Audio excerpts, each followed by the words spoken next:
Should I be loving? You don't have to be loving. Just be pleasant in your body, pleasant in your mind, pleasant in your emotions, pleasant in your energies. You will be a wonderful being.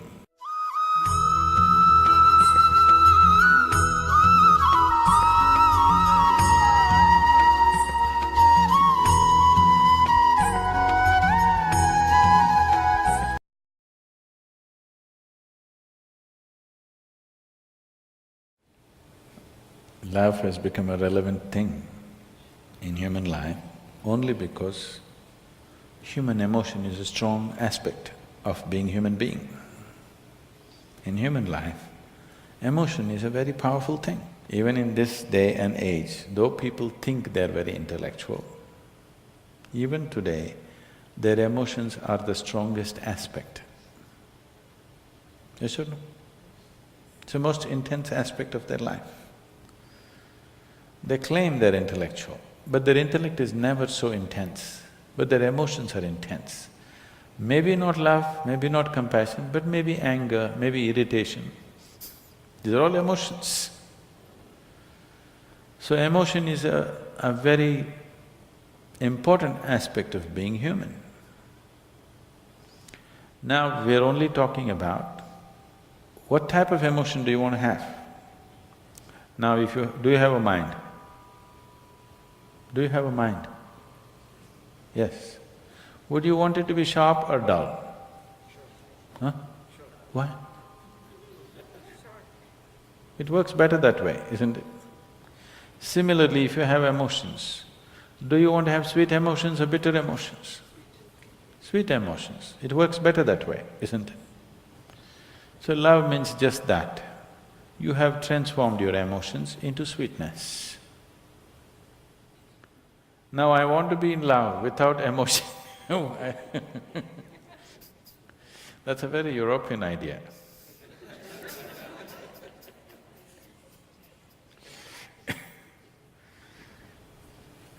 Love is an emotion.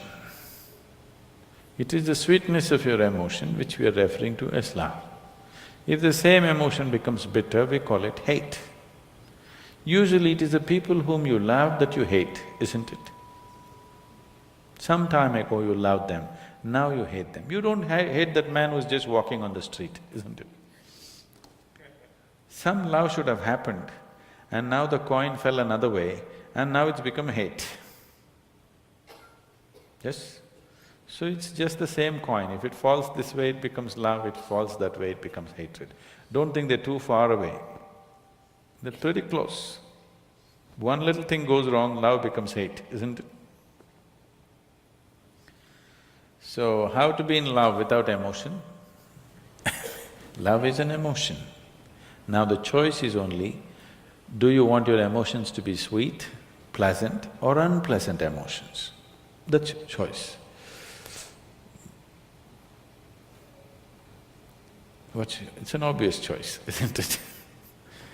But most people are keeping their emotions bitter most of the time. Bitterness need not necessarily mean they're in active hatred. They're in irritation, they're in agitation. They're in some kind of… fear is also an emotion, anxiety is an emotion.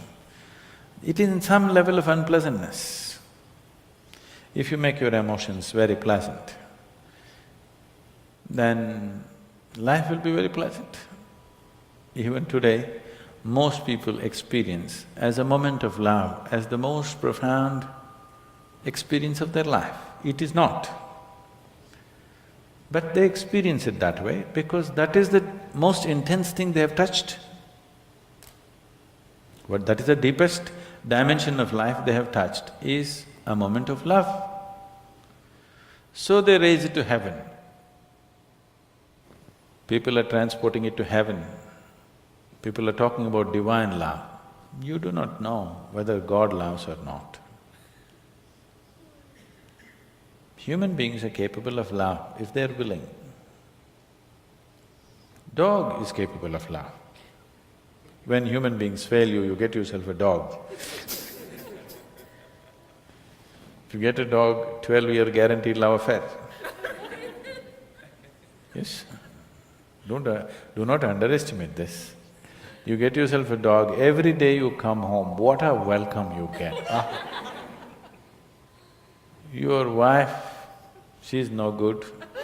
One day she's one way, your children, they're not interested whether you come home or go. But your dog, every day, what an excited welcome he gives you. Nobody's capable of this, isn't it?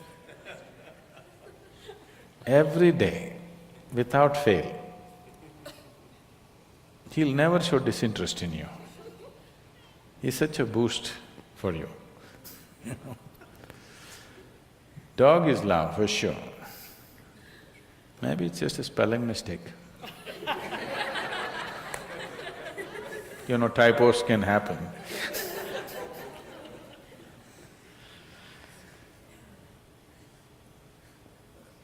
Now, if you made yourself in such a way, nobody around you can love you, then the only succor you have is somebody must love you long distance from there. It's an unfortunate way to live. God loves you, it's the most unfortunate way to live. That means you made yourself in such a way nobody can even look at you. If people around you cannot help loving you, that's a nice way to be, isn't it? You may not be great, maybe at least you're cute. Yes? So, in yoga, we don't look at anything as love, hate, happiness, misery, we don't look at it that way. We just look at it this way. Do you want to be pleasant or unpleasant? If you become pleasant in your body, we call it health. If you become very pleasant, we call it pleasure. If your mind becomes pleasant, we call it peace. If it becomes very pleasant, we call it joy. If your emotions become pleasant, we call it love. If it becomes very pleasant, we call it compassion. If your very life energies become pleasant, we call this bliss. If it becomes very pleasant, we call it ecstasy. If your surroundings become pleasant, we call it success. So, the other names that you give are just leading to confusion. Should I be loving? You don't have to be loving. Just be pleasant in your body, pleasant in your mind, pleasant in your emotions, pleasant in your energies, you will be a wonderful being. If your emotions are pleasant, if somebody comes here, you can share that pleasantness with them. If your emotions are unpleasant, for sure you share that with people, isn't it? Yes or no? So you cannot do something that you are not. If this is feeling pleasant now, it will naturally be pleasant to everything. If this is feeling unpleasant right now, it will be nasty to everything. So instead of seeing how to make this pleasant, you want to be pleasant to somebody. That is being loving. You don't have to be loving. If everything within you has become pleasant, whatever is needed in that moment, you will do. If you need to say pleasant things, you'll say that. If you need to say some hard things, you'll say that. But without any unpleasantness in you, that's important, isn't it? If you'll have to fight a war, you'll fight it without any unpleasantness in you, that's important. Then you will do everything only to the extent it's necessary. You will not overdo anything. If you say, I love somebody, you will exaggerate things about the people whom you love. You will exaggerate good things about them. If you say, I hate somebody, you will exaggerate bad things about them. You'll never see anything the way it is. People go blind with things that they love, isn't it? They have no sense, they lose all their sense. If they hate also, they'll lose sense. If you like, you will lose sense. If you dislike, you will lose sense. The doorway of life is in being equanimous, that you're able to see everything just the way it is. Now you are pleasant to somebody not because somebody is nice. You're pleasant to somebody because you are pleasant, that's all. This is more guaranteed. It's a more guaranteed love affair, isn't it? You're being pleasant to somebody because you're pleasant. If I am being pleasant to you because you are nice, tomorrow if you're not so nice, something else will happen, isn't it? If you mortgage your pleasantness to something outside of you being pleasant or unpleasant is only by chance. Keeping this one pleasant is your business. If this one is pleasant, with whatever it interacts, it will generate pleasantness.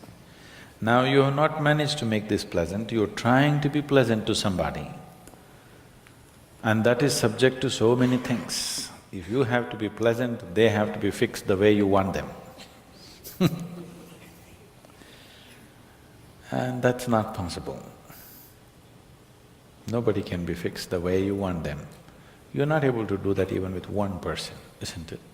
You cannot even fix one person the way you want them, forget about the whole world. The more you try this, the more bitterness and unpleasantness will happen. That is why in the so-called most intimate relationships, maximum amount of unpleasantness happens. So this is because you're trying to do something that you're not. You're trying to be loving when you're not pleasant. When you're feeling bitter, you try to be loving and see it'll destroy you, isn't it? Yes or no? You tried all these things, isn't it? It's destructive. When you're feeling pleasant, it is effortless.